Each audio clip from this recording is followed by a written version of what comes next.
તાપી જિલ્લાના વાલોડ તાલુકામાં શાળા પરિષદ સાથે જોડાયેલી એક ચોંકાવનારી ઘટના સામે આવી છે, જેમાં ધોરણ 9ની વિદ્યાર્થીની પર તેના જ સાથી વિદ્યાર્થી દ્વારા હુમલો કરાયો હોવાનો આરોપ છે. આખરે શું છે સમગ્ર ઘટના અને પોલીસ તપાસમાં શું સામે આવી રહ્યું છે? તાપી જિલ્લાના વાલોડ તાલુકામાં એક ચોંકાવનારી અને ચિંતાજનક ઘટના સામે આવી છે. ધોરણ 9માં અભ્યાસ કરતી 23 વર્ષીય વિદ્યાર્થીની પર તેના જ સાથી વિદ્યાર્થી દ્વારા ચપ્પુ વડે હુમલો કરવામાં આવ્યો હોવાનો આરોપ છે. પ્રાપ્ત માહિતી મુજબ વિદ્યાર્થીને પીઠ પાછળ બોલાવી તેના હાથ પર ચપ્પાથી ઘા મારવામાં આવ્યો હતો. ઘટનામાં વિદ્યાર્થીને ઈજા થતા તેને તાત્કાલિક સારવાર માટે હોસ્પિટલમાં ખસેડવામાં આવી હતી. આ બનાવ બાદ શાળા તેમજ સમગ્ર વિસ્તારમાં ચકચાર મચી ગઈ છે. ઘટનાના કારણો અંગે પોલીસ અને સંબંધિત તંત્ર દ્વારા તપાસ હાથ ધરવામાં આવી છે.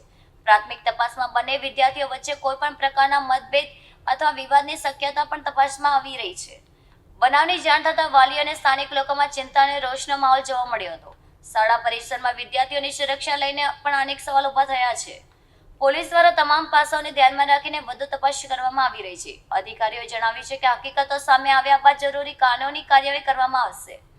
આ ઘટના શિક્ષણ સંસ્થાઓમાં વિદ્યાર્થીઓની સુરક્ષા અને સંવેદનશીલ મુદ્દાઓ પ્રત્યે વધુ સતર્કતા રાખવાની જરૂરિયાત તરફ ઇશારો કરે છે. મારું નામ દિલીપભાઈ રાજેન્દ્રભાઈ ગામિત છે. શું ઘટના બની? મારી છોકરી અંબાજ હાઈસ્કૂલમાં ભણતી છે. તો સવારે 9:30 વાગે મેડમનો ફોન આવ્યો કે તમારી છોકરીનો હાથ કપાઈ ગયેલો છે. એટલે અમે જવા નીકળ્યા. પછી ત્યાંથી અમને પાછો રસ્તામાં ફોન આવ્યો કે એને સરકારી હોસ્પિટલમાં વિયારા લાવતા છે. એટલે અમે વિયારા આવ્યા. ત્યારે પછી છોકરીએ અમને કીધું કે એ લોકોના ક્લાસમાં જ ભણતી છોકરી એને ઉપર બાથરૂમમાં લઈ ગઈ, ત્રીજા માળે. પછી અહીંયા શર્ટમાં કંઈ ભરાઈ ગયેલું છે એમ કરીને લઈ ગયા અંદર બાથરૂમમાં. અને પછી ગળામાં પકડી નીચે પાડી લાવી. પછી હે ને આ પછાડીથી ચપ્પુ કાઢ્યો અને ચપ્પુથી હાથ કાપી નાખેલો છે. આખો નસ ને બધી કપાઈ ગયેલી છે. આ બન્યું શું હતું કે શા માટે ઝઘડો થયો? એ તો પેલી છોકરીને જાણતી બી નહીં. હમણાં કેમ કે અઠવાડિયું થયેલું એટલે પેલી છોકરીને જાણતી બી નહીં હતી એ મારી છોકરી. તો પણ એમને ખબર નહીં હું ગુસ્સો આવ્યો ને પેલી છોકરીએ તો પોલીસમાં કબૂલ કરી લીધું છે કે મને બહુ ગુસ્સો આવી ગયેલો.